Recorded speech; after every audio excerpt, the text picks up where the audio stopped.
And now, the two-time winner of the Pennsylvania Association of Broadcasters Award and the two-time winner of the Pennsylvania Associated Press Broadcasters Association Award, promoting and advancing the craft and microbrew culture in Northeast Pennsylvania, is another edition of The Friday Beer Buzz! The Friday Beer Buzz. Sorry, it's like an echo. The Friday Beer Buzz, powered by Sabatini's Pizza in Exeter. One of the area's greatest selections of rare, craft, and imported beers.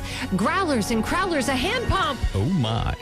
And 35 rotating drafts at Sabatini's Pizza and Sabatini's Bar and Bottle Shop, Wyoming Avenue in Exeter. Lindo Sabatini in the studio. Lindo, when you came in here a couple of minutes ago, you said you were hollering at the radio on the way up here this morning. I had fun. We were talking about that movie that Nancy couldn't remember the name of. I didn't even know what movie she was talking about, but you remembered it.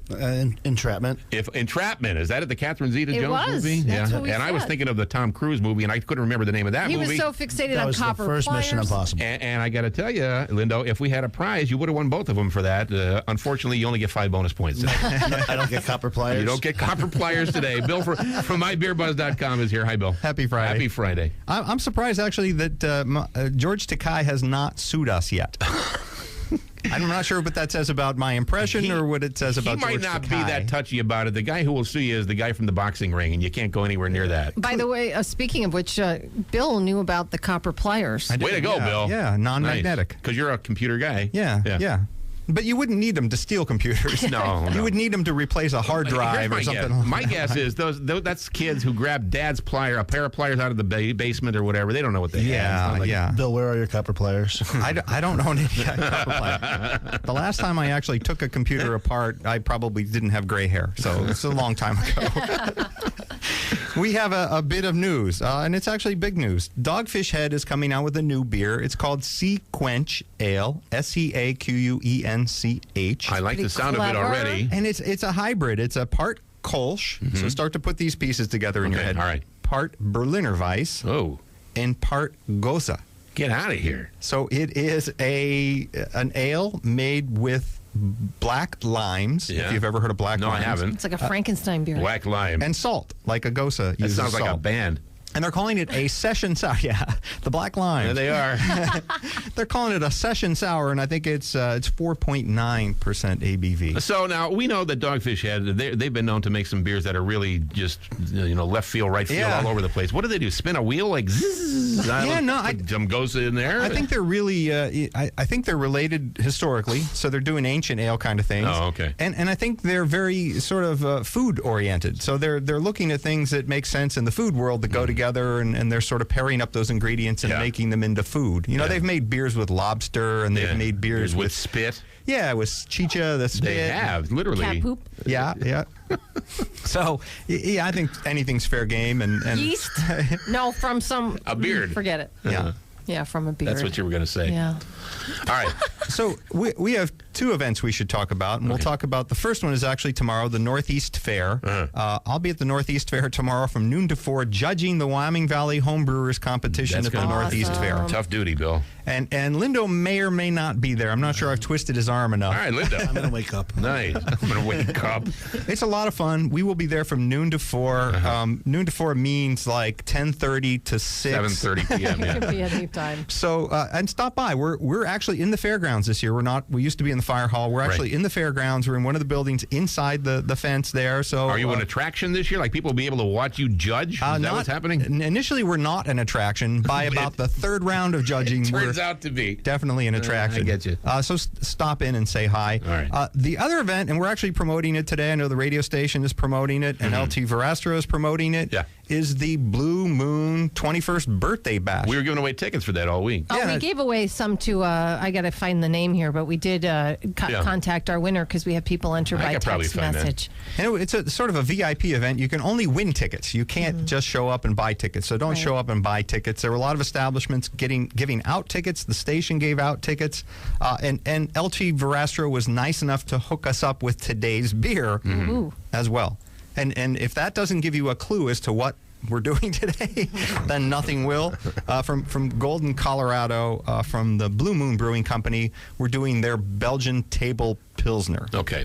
By the way, our winner was Kelly Wagner from Sweet Valley. All right, by so the way. congratulations, So way to go, Kelly. Have fun. All right. So now, when we're talking about Blue Moon here, like there are people right Yeah. now going, "What? Yeah. What? Wait, what? What?" Yeah, so it's open to a lot of debate. There's a big debate anymore of craft and non-craft and ownership and that sort of thing. Blue Moon started out in 1995. They're 21 years old. They're legal to drink, if you want to go that way. Alrighty. But they started out as the Sandlot Brewery at Coors Field. We're the Colorado Rockies, and between John and I, we can probably figure out that that's a baseball team, I think. Seems logical. Ball and a stick. Seems very logical, yes. But Keith Vila started them in 1995 as the Sandlot Brewery. Keith Vila from this old house. Yeah, close.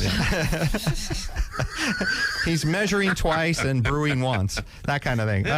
But they're wholly owned by Miller Coors. Okay. So in the pure definition of craft, they don't necessarily. This is not a craft beer in the least possible way. Craft beer. Right. But they've been around for 21 years. They've been brewing this style of beer for 21 years, and they've come upon some things that are really, really different. They put Valencia orange peel and coriander into their beers. Right. Their brewmaster was trained in Belgium, so he was trying to mimic Belgian wheat beers. Okay. And so their whole line of beers, except today's, are really based on wheat beers, a Belgian wit beer with orange and coriander. So it really was a sort of a revolutionary thing. And I got to tell you, depending on where you are and what's going on and what the selection of beer is, if, I hear a couple of big mainstream, regular, right down the middle beers and I hear Blue Moon, I'll go for Blue Moon. Yeah. Because at least it's not right down the middle. It's not, Yeah, and your standard run-of-the-mill yellow fizzy is right. They've got a lot more going for them than that. All of their beers are 4.2% ABV, so they're very drinkable, including today's beer. And their original beer, their Belgian wit, was originally called Belly Slide Wit because all of the beers had baseball themes to them. Oh.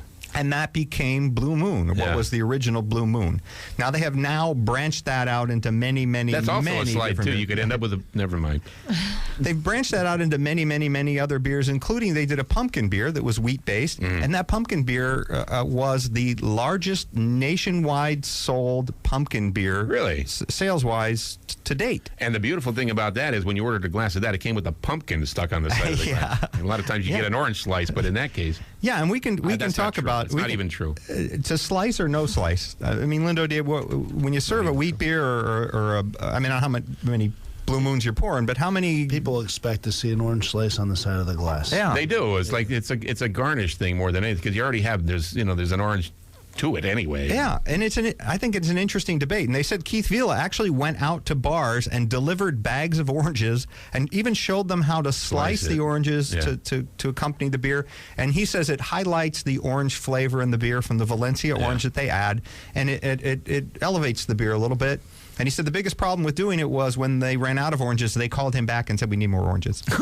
So I think it just makes for a nicer picture, personally. Yeah. I mean, if you're taking pictures of your beer. It makes them feel more special. I think so. And who doesn't like to feel more special? Yeah. Do we have any oranges today? Because if not, I'm feeling a little disappointed. You're feeling like you're not special. I don't feel more special right now. Oh. We could run out. Hang on, time out on the show. To orange slice or not orange slice, I kind of like it. I used to put a lemon slice in a German Heffy. I know that for the Germans that would be sacrilege, but I kind of liked the little burst of flavor and that little change of flavor at the top. You can ram a lime into a Corona, but that's just to kill the taste. Yeah. Yes. Not. It's a clear bottle. You got to put something in there.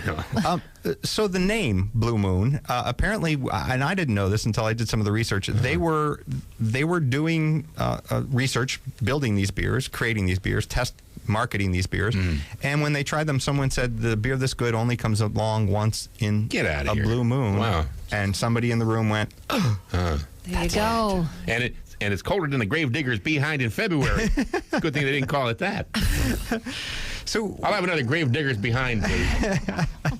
We have a unique Blue Moon. We have one that actually deviates from their pattern. Their pattern has been to start with a wheat beer and then add flavoring, whether it's pumpkin or horchata or different things that they do. This one is a Belgian table Pilsner. Now, Belgian, it's not a big leap to go with Belgian because they were based on a Belgian wheat beer. Yeah. That usually implies the yeast that they use and the flavors that you get from that yeast. Yeah. So, but when you throw table in there, what are we talking about? Because of the ABV? Is that what it is? No. Well, table can imply a lower ABV beer, but a sessionable kind of beer. Right. But what table beer usually implies is that it is a beer brewed that is meant to accompany food. Oh. That it is brewed to I thought every beer was, but that's... Yeah, well, I agree too. But it's meant to complement the I gotcha. food. It's meant to be a little bit lighter flavored and a little bit lighter bodied so that it doesn't interfere with the flavors of the food. And a table Pilsner, then you get into Pilsner. Pilsner is a style of beer. It is a lager, so it uses a lager kind of yeast, bottom fermenting, cooler temperatures. Right. It's named after a city called Pilsen. And that was in back in the day when they brewed these things. That was in Bohemia. It's sort of modern-day Austria now. Yeah. But that's where the name came from. It's a pale lager. Again, a little bit lighter and bodied. Some people think it has a higher hop presence. I don't know if you can taste this. And do you get a lot of hop presence in this one? I'm not... that wasn't the first thing that went through my mind, no. It has what they call... Malty is what grabbed my a attention. bready... Yeah. Their description is toasted white bread malt flavor. Okay. So if you toast up some white bread... That sounds closer than hoppy, because it's not, I didn't get hop at all. Yeah. No, it's very, Let me very have a little more and I'll let you know. Let me get right back to you. It does. It has Mandarina Bavaria, Hercules, and Cascade in it, as well as orange peel and Moravian barley. Oh, wow. Moravian barley. Yeah. At 4.2% ABV and 18 IBU. So this is leaning on the sweeter side of the fence. And the other ingredients make it a different lager. I mean, it's not your typical Pilsner. I mean, I don't know. Which is a good thing. Not that I don't mind a Pilsner once in a while, but it is a lager. And lagers, generally speaking, I'm not so much a fan as I am of ales. But again, like I said, when the selection is not wide, I don't mind a Blue Moon, and I've never had the table Pilsner before. Yeah, no, the Pilsner style, I know Linda and I have talked about this. A lot of brewers that we have on the show, their go-to beer when they're actually sitting around at the pub drinking or at the brewery drinking is a Pilsner. Yeah. So it's a style I'm trying to appreciate, but like you, John, I'm kind of, I'm not a lager guy. I associate that flavor with something different, and it just doesn't jump out at me. This is a nice beer, though. It's a seasonal release, 12-ounce bottle, 6 packs, available at Sabatini's. Linda, you tasting the Moravian barley in here? Right up like Jumped crazy, right out isn't it? It's unbelievable. We're having some Blue Moon table Pilsner here this morning. And the Friday Beer Buzz, as always, is brought to you by, I'm going to get my camera turned around. We're doing this live on Facebook, live Facebook video. Guys, you should be checking this out. The Friday Beer Buzz is powered by Sabatini's in Exeter, one of the area's greatest selections of rare craft and imported beers, growlers and crowlers, a hand pump, and 35 rotating drafts. All at Sabatini's Pizza and Sabatini's Bar and Bottle Shop, Wyoming Avenue in Exeter. This is the Friday Beer Buzz, bringing good beers and good people together.